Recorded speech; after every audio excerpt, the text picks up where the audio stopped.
registered the highest number of positive Kenyans in 24 hours at 123 persons.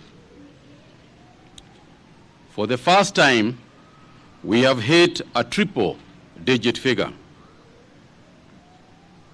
And this is the largest figure since we started testing and since the first COVID case was reported on the 13th of March 2020.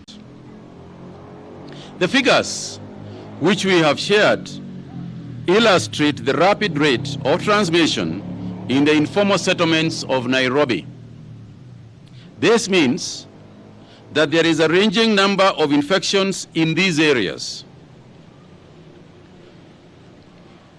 We either live in those places, have a relative that resides there, or know someone else that does. So what does that mean? It means that this disease is now within the communities. Hii ugonjwa uko mtaani. We need not lose focus on our need for vigilance. That said, it is important to remind you that of all the diseases that exist or have existed, none, and I mean none, has ever been as lonely as COVID-19. If this disease gets serious, and it is getting serious, it is just that we have been lucky so far.